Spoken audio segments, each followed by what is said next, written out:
Hi gardening lovers, welcome to our channel. ఈ వీడియోలో మా గార్డెన్లో కూరగాయలు ఉన్నాయండి. టమాటాలు, కాకరకాయలు, బీరకాయలు, బెండకాయలు ఇవి హార్వెస్ట్ చేస్తూ, అలాగే మా గార్డెన్లో చేసిన పనులు, కొత్తగా గార్డెనింగ్ చేసే వాళ్ళకి కొన్ని టిప్స్ చెప్పబోతున్నానండి. ఇప్పుడు టమాటాలని హార్వెస్ట్ చేస్తున్నాను. ఇవిగోండి టమాటాలు, ముగ్గిపోయిన టమాటాలు బాగా ముగ్గాయండి. సైజు కూడా చూడండి ఎంత బాగా వచ్చిందో. ఇవన్నీ హార్వెస్ట్ చేస్తున్నాను. టమాటా మొక్కలు అయితే కనుక ఎక్కువ మనం ఫెర్టిలైజర్స్ ఇస్తూ ఉండాలండి, హెవీ ఫీడర్స్. 10 రోజులకు ఒకసారి. టమాటాలకి అయితే కాల్షియం ఎక్కువ అవసరం అవుతుంది కాబట్టి కాల్షియం ఎక్కువ ఉన్న ఎగ్సెల్స్, బోన్ మీల్లో ఫాస్ఫరస్, కాల్షియం ఎక్కువ ఉంది.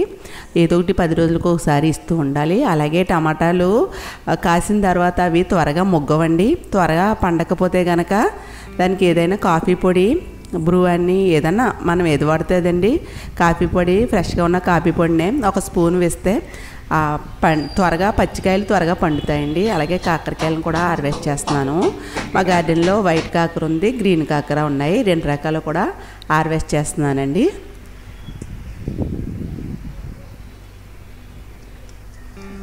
ఈ పాదులకు కూడా మనం ఎక్కువగా ఫెర్టిలైజర్స్ ఇస్తూ ఉండాలండి. అలాగే సైజు కూడా పెద్ద సైజు టబ్లో పెట్టాలి పాదుల్ని, అప్పుడే ఈల్డ్ బాగా వస్తాయి. వైట్ కాకర అయితే నేను ఒక 5-6 వరకు ఉంచేస్తున్నానండి విత్తనాల కోసం. మన గార్డెన్లో ఇలా ముందు వచ్చిన కాయలని విత్తనాలను స్టోర్ చేసుకుంటే మనం అస్తమాటు విత్తనాలు కొనాల్సిన అవసరం ఉండదు. ఇలా స్టోర్ చేసిన విత్తనాలు అయితే కరెక్ట్గా మనకి బాగుంటాయండి. అలాగే బెండకాయలను కూడా హార్వెస్ట్ చేస్తున్నాను. బెండ మొక్కలను అయితే సమ్మర్లో బాగా గ్రోత్ చేయించండి, త్వరగా గ్రోత్ ఉంటుందండి. త్వరగా ఉదయానికి ఉన్న బెండకాయలు సాయంకాలానికి సైజు పెరిగిపోద్ది. అదే కనుక మనం ఆ రోజు మానేసామంటే ఉదయానికి సైజు పెరిగిన కాయలు మరలా ముదిరిపోతాయండి. బెండకాయలను అయితే కనుక హార్వెస్ట్ చేసేస్తూ ఉండాలి. ఒక 8 మొక్కల వరకు ఉంటే 2 డేస్కి 1/4 కిలో కంటే ఎక్కువ వస్తాయి. 4 మెంబర్స్కి ఉన్న ఫ్యామిలీకి అయితే సరిపోద్ది. నేను 2 డేస్ ముందు హార్వెస్ట్ చేశాను. మళ్ళీ అలా 2 డేస్కి నేను ఉంచి చేస్తూ ఉంటానండి. బెండకాయలను అయితే త్వరగా గ్రోత్ చేయొచ్చు. దీనికి ఫెర్టిలైజర్స్ ఎక్కువ ఇవ్వాల్సిన అవసరం ఉండదు, పెస్ట్ కూడా ఎక్కువ ఉండదు. అలాగే మసాలా వంకాయలు ఉన్నాయండి, ఇవి హార్వెస్ట్ చేస్తున్నాను. ఇవి గుత్తి వంకాయకి చాలా బాగుంటాయి. ఇవి నేను విత్తనాలు వేసిన పెంచిన నారండి. ఇది ఇలా అయితే మనకి ఇదే కాయలు కావాలనుకుంటే ఇలా నేను విత్తనాలు ఉంచి వేసానండి. అదే బయట కొన్న నారైతే గుత్తి వంకాయలు అన్న నారేస్తున్నారు కానీ వైట్ వంకాయలు అయిపోతున్నాయి. గుత్తి వంకాయల కోసం నేను కాయని స్టోర్ చేసి విత్తనాలు వేసాను. అలాగే తెల్ల వంకాయలు, ఇవి నారైతే కొన్నానండి. ఈ ఇయర్ కొన్న నారే ఇది. చూడండి పిందులు అది ఎక్కువగా ఉన్నాయి కదా, చెట్టు నిండా పిందులు ఉన్నాయి.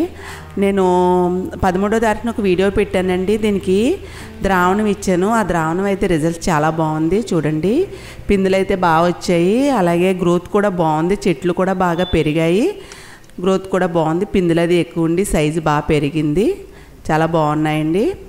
నేను 13వ తారీఖున ఇచ్చిన ద్రావణం ఇది నేను హార్వెస్ట్ అయితే 20వ తారీఖున చేస్తున్నానండి. వారం రోజులకి ద్రావణం అయితే బాగుంది. ఇలా ద్రావణాలు ఏదోటి మనం ఈ సమ్మర్లో 10 రోజులకు ఒకసారి ఇస్తూ ఉండాలండి. పూత కాపు ఎక్కువ వస్తుంది, సైజు కూడా పెరుగుతుంది. ఇది పచ్చడి వంకాయ అండి. ఇది లాస్ట్ ఇయర్ పెట్టిన చెట్టు అండి. లాస్ట్ ఇయర్ పెట్టినవన్నీ మేము షిఫ్ట్ చేయడం వల్ల చనిపోయి ఇది ఒక్క మొక్క బ్రతికింది. ఈ పచ్చడి వంకాయ అండి. అలాగే మిగిలిన వంగ చెట్లు అన్నిటికీ కూడా కాయలు చూడండి పిందులు ఎలా ఉన్నాయో బాగా వచ్చాయి. నేను అది ఆవపిండి, ఉల్లిపాయ తొక్కలతోటి, అరటిపండు, బెల్లం ఇవన్నీ కూడా ద్రావణం ఇచ్చానండి. 3 రోజులు ఫర్మెంటేషన్ చేసి చాలా బాగా వచ్చింది. దాని రిజల్ట్స్ అయితే బాగుందండి. అలాగే వంగ మొక్కలకి ఆకు వెనకాల చూసుకుంటూ ఉండాలి. చూడండి పసుపు గుడ్డు, ఇది పేనుబంక, ఎల్లోగా ఉంటుందండి గుడ్డులాగా. ఇది వచ్చినప్పుడు మనం ఉదయం సాయంకాలం కంపల్సరీ గార్డెన్లో చెక్ చేసుకుంటూ ఉండాలి. చేతికి మించిన ఆయుధం లేదు. పెస్ట్ ఎక్కువ అయిన తర్వాత మనం దాన్ని క్లీన్ చేసి కంటే ముందే చూసుకోవాలి. ఉదయం సాయంకాలం ఇలా చెక్ చేసుకున్నప్పుడు ఆకులు వెనకాల చూస్తే వంగకైతే మిల్లీ బగ్స్ ఉంటుందండి, పసుపు గుడ్డు ఉంటుంది. ఆ బాలైన ఆకులన్నీ తీసుకోవాలి. అలాగే బీరకాయలు కూడా ఉన్నాయండి మా గార్డెన్లో. బీరకాయలు కూడా హార్వెస్ట్ చేస్తున్నాను. 2 బీరకాయలు వచ్చాయి. నేను ఒక టబ్లోనే పెట్టానండి, 2 మొక్కలే పెట్టాను. ఇలా ఒక 2 బ్యాగుల్లో పెట్టుకుంటే మనకి కూరకి సరిపోతుందండి. అలాగే పాదు కూడా మనం ఎక్కువ పెద్ద వెడల్పున్న టబ్లో పెట్టాలి. అలాగే ఫెర్టిలైజర్స్ కూడా ఇస్తూ ఉండాలి. ఇది ఆనప పాదండి. ఆనపకాయ చూడండి, మీకు నేను లాస్ట్ వీడియోలో 4 పిందులు ఉన్నాయి అని చెప్పాను కదా, ఆ 4 పిందులు కూడా ఇలా మాడిపోయాయండి. ఆనప పాదుకి అయితే మాత్రం పాలినేషన్ అయితే కంపల్సరీ ఉండాలండి. ఇది నేను ఎక్స్పీరియన్స్ చేశాను. ప్రతిదీ కూడా నేను కొత్తగా గార్డెనింగ్ చేసే వాళ్ళకైతే ప్రతి పాయింట్ కూడా యూజ్ అవుతుందండి. నేను అన్నీ ఎక్స్పీరియన్స్ చేసి వచ్చిందండి. అందుకనే ప్రతి చిన్నదానికి కొత్తగా మొదలుపెట్టిన తర్వాత మనం గార్డెన్లో ఏదన్నా ఇలా చిన్నగా తేడా వస్తుంటే డిసప్పాయింట్ అవుతుంటాము. అందుకే ప్రతి విషయం మీకు చెప్తున్నాను. ఆనపపాదికి అయితే పాలినేషన్ కంపల్సరీ ఉండాలి. పాలినేషన్ లేకపోతే పిందులైతే కనుక పాడైపోతాయండి. మనం చిన్న టబ్బుల్లోనే పెడుతూ ఉంటాం కాబట్టి భూమిలో అయితే ఎక్కువ వస్తాయి, వచ్చేవే తక్కువ. ఆ వచ్చిన పిందులను మనం కొంచెం అశ్రద్ధ చేసి పాలినేషన్ చేయకపోతే అవి మాడిపోతాయండి. అలాగే ఆకులను కూడా చెక్ చేసుకుంటూ ఉండాలి. ఎందుకంటే పెస్ట్ ఎక్కువ అవ్వకముందే ప్రతిరోజు కూడా మనం చెక్ చేసుకుని బాగాలేని ఆకులను తీసేసి పాడేస్తూ ఉండాలి.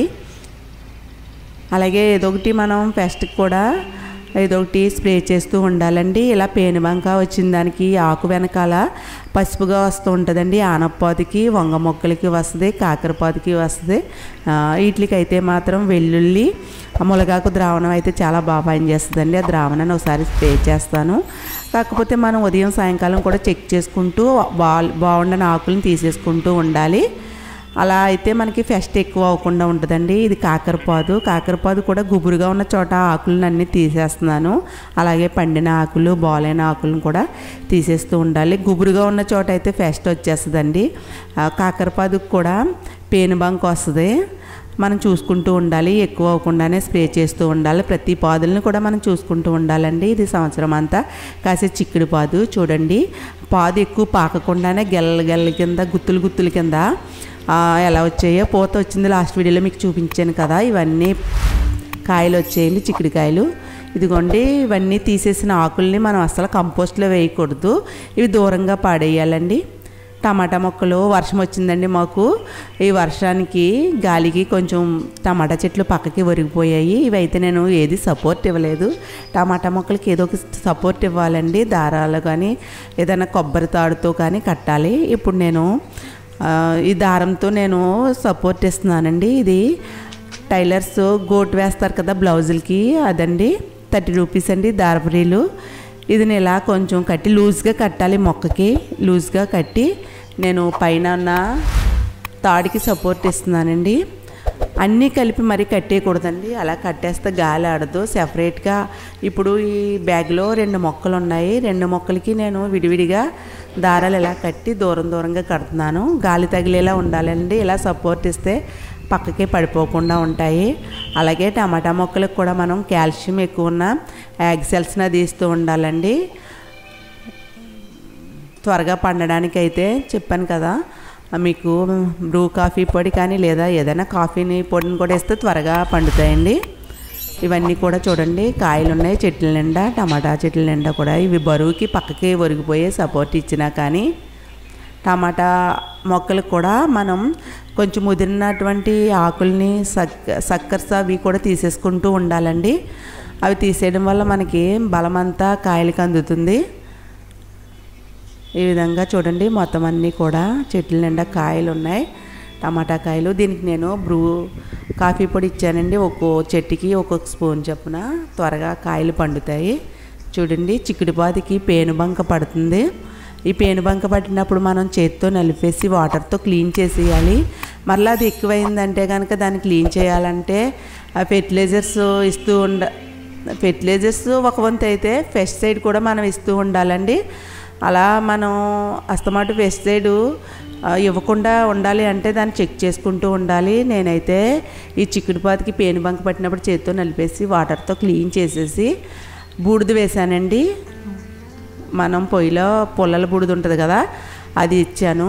మీకు ఈ వీడియో అయితే యూజ్ అవుతుంది అనుకుంటున్నానండి. కొత్తగా గార్డెనింగ్ చేసే వాళ్ళకైతే ప్రతిదీ నేను ఎక్స్పీరియన్స్ చేసింది ప్రతిదీ మీతో షేర్ చేసుకున్నానండి. ఈ వీడియో మీకు నచ్చితే లైక్ చేయండి, షేర్ చేయండి, నా ఛానల్ సబ్స్క్రైబ్ చేసి సపోర్ట్ చేయండి, బెల్ ఐకాన్ని యాక్టివేట్ చేయండి. నెక్స్ట్ వీడియోలో కలుసుకుందాం.